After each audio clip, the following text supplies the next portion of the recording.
Fruit ले लो fruit. अरे ताज़ा ताज़ा फ्रूट, बहुत रसीले रसीले फ्रूट। आ जाओ सब ले लो फ्रूट, ताज़ा ताज़ा फ्रूट ले लो फ्रूट। प्यारे दोस्तों, ये है टूनी चिड़िया और उसकी सास। टूनी चिड़िया फ्रूट बेचा करती थी और उसकी सास बैठ के उस पर नज़र रखा करती थी कि कहीं वो अपने पति को अपने पास ना बुला ले। वो बस उन दोनों को एक दूसरे से दूर रखना चाहती थी।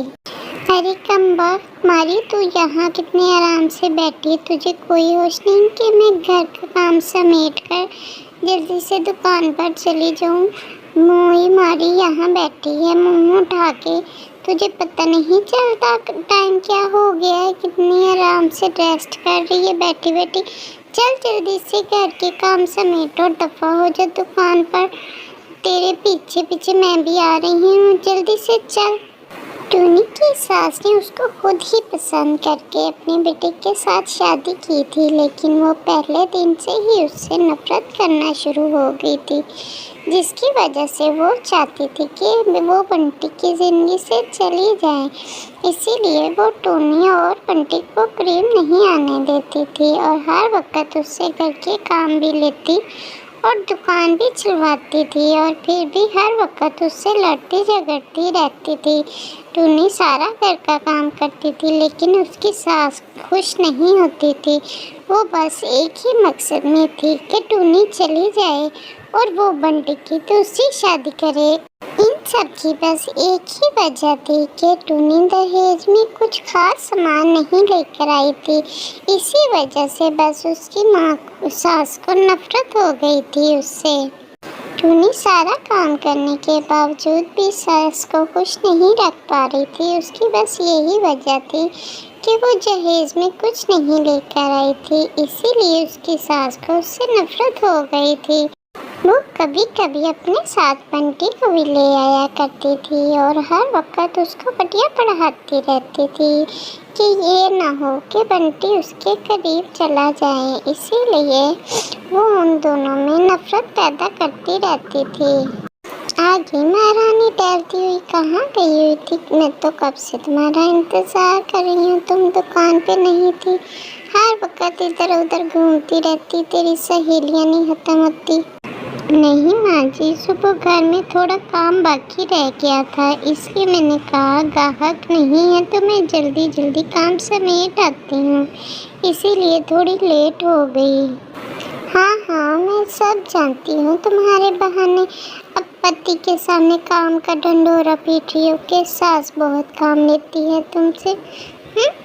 अरे नहीं माँ जी, ऐसा कुछ नहीं है। बंटी जी, आप और माँ मुझसे पता नहीं क्यों खपा रहते हैं, मैं बहुत परेशान हो गई हूँ। प्लीज़ आप खुद भी समझाइए और माँ को भी समझाइए ना। मैं आपका सिर्फ अच्छा ही चाहती हूँ, बुरा नहीं चाहती। आप लोग मुझसे क्यों इतनी नफरत करते हैं? अरे बस बस, मैं सारे ढकोसले जानता हूँ तुम्हारे। माँ ने मुझे सब बताया हुआ है। ये तुम लोगों की कौन सी आदतें होती हैं पति को अपनी साइड पे करने की और सास के खिलाफ करने की। बस करो तुम, मैं तुम्हें अच्छी तरह जानता और समझता हूँ। कोई ज़रूरत नहीं है मुझे माँ के खिलाफ पटियाँ बढ़ाने की। तुम जो अच्छा बनने का नाटक कर रही हो ना, वो मैं सब समझ सकता हूँ। ऐसे ड्रामेबाजी मेरे आगे नहीं चलेगी। चलो हटो यहाँ से, मुझे बहुत नींद आ रही है। सुबह काम पे भी टाइम से जाना होता है, मुझे आराम करने दो। और जाओ तुम अपना काम का ख़त्म करो और फिर जाके सो जाओ। अरे कैसे हैं पापा जी? माँ जी का क्या हाल है और आपकी तबीयत कैसी है? कितने दिनों बाद आपने चक्कर लगाया। आपको तो बिल्कुल मेरी याद नहीं आती कि जाकर कभी बेटी को मिल लाऊं। कभी तो कुछ चक्कर लगा लिया करो, इतना अरसा गुजर जाता है आप मिलने नहीं आते मुझसे। कितनी उदास थी मैं आपसे। अरे बेटा, काम पे चला जाता हूँ, बस सारा दिन टाइम ही नहीं मिलता। और तेरी माँ की भी तबीयत खराब रहती है, फिर आके उसकी कुछ मदद करवा देता हूँ, इसीलिए टाइम नहीं मिलता। और तू चक्कर क्यों नहीं लगाती? माँ तेरी कितनी परेशान रहती है और तुझे याद करती रहती है, और तू है कि उसको मिलने भी नहीं आती। मैं तुझे लेने आया हूँ। सारे जंगल में मैंने बातें सुनी है कि तेरी सास और पति कैसे रहते हैं तेरे साथ। बस तू तैयारी कर, कुछ भी नहीं लेना मुझे इन लोगों से, तू साथ चल मेरे। तो प्यारे दोस्तों, आगे देखने के लिए कि टूनी कैसे रहती है, उसके ससुराल वाले उसके साथ ठीक होते हैं कि नहीं होते, प्लीज़ चैनल को सब्सक्राइब करिए और प्यारी सी स्टोरी का बाकी हिस्सा देखिए। चैनल को सब्सक्राइब करने से आपको हमारी अच्छी अच्छी वीडियो बहुत जल्दी मिलेंगी, तो चैनल को सब्सक्राइब करिए। फिर टूनी का पापा उसको अपने साथ लेकर अपने घर चले जाता है, क्योंकि वो जान चुका था कि टूनी अपने घर में बिल्कुल खुश नहीं। उधर सुंदरी और बंटी की माँ आपस में बातें कर रही थी और बंटी अचानक आ जाता है और उनकी बातें सुन लेता है। अरे सुंदरी, क्या बताऊँ तुझे, आज तो मैं बहुत खुश हूँ। उस टूनी से मेरी जान छूट गई। दुकान पे थी, सुना है उसका पापा उधर से ही लेकर उसे चला गया है।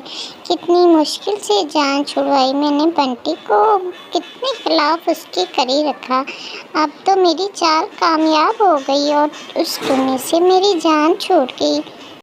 अरे क्या किया टुनटुने तूने, इतनी अच्छी तेरी बहू थी, चिराग लेकर ढूंढे के बिना तो भी तुझे ऐसी बहू नहीं मिलनी। तूने बहुत बुरा किया अपने बेटे और बहू के साथ।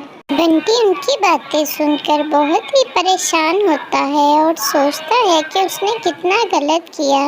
वो उसी टाइम फौरन टुन्नी को लेने के लिए उसके घर चला जाता है। पापा जी, आप मुझे माफ़ कर दिए, मुझसे बहुत बड़ी गलती होगी। मैं टूनी को गलत समझ रहा था, लेकिन असल में मेरी माँ ही गलत थी, उन्हीं का सारा कसूर था। आप मुझे माफ़ कर दीजिए और टूनी को मेरे साथ भेजिए। मैं अब उसको कोई तकलीफ़ नहीं होने दूंगा। शुक्र है बेटा, तुम्हें एहसास तो हुआ कि तुम ही गलत थे, ना कि टूनी गलत थी। हमेशा तुम्हारी माँ ने उस पर रोब झाड़ा और उससे नफरत की। तुम अपनी माँ को लेकर आओ, मैं फिर ही टूनी को भेजूंगा। उधर बंटी की माँ बंटी के लिए रिश्ता देखने गई हुई थी। वो बहुत सज सवर कर और बहुत खुश थी। वो जैसे ही घर वापस आती है। माँ कहाँ गई थी तुम्हें? मैं कब से तुम्हारा इंतज़ार कर रहा हूँ। चलो, मुझे टूनी को अभी लेने जाना है, तुम मेरे साथ चलो। मैंने तुम्हारी सारी हरकतें देख ली हैं और मैं कोई दूसरी शादी वगैरह नहीं करने वाला। तुम जल्दी से तैयारी करो और हम टूनी को लेने जाएंगे। माँ बहुत परेशान हुई, लेकिन वो अब जान चुकी थी कि अब मेरी कोई ज़ोर ज़बरदस्ती इस पे नहीं चलने वाली। इसलिए वो चुपचाप बंटी के साथ चल देती है टुन्नी को लेने के लिए और अपना मन भी बदल लेती है उसके लिए, क्योंकि वो जानती थी अब उसकी कोई नहीं चलने वाली। अरे टूनी बेटा, मुझे माफ़ कर दो, मुझसे बहुत बड़ी गलती हो गई जो मैंने तुम्हें हमेशा गलत समझा। तुम चलो मेरे साथ घर प्लीज़। फिर वो लोग तीनों खुशी खुशी रहने लगे। अब वो बहुत खुश थे बंटी और टोनी। तो प्यारे दोस्तों, आपको स्टोरी कैसी लगी कमेंट में ज़रूर बताइएगा और स्टोरी को लाइक और शेयर ज़रूर करें और हमें ज़रूर बताएं कि स्टोरी आपको अच्छी लगी कि नहीं लगी। और सबसे ज़रूरी बात, हमारे प्यारे चैनल को सब्सक्राइब करें जो सिर्फ आपके लिए है। Okay, thank you, bye.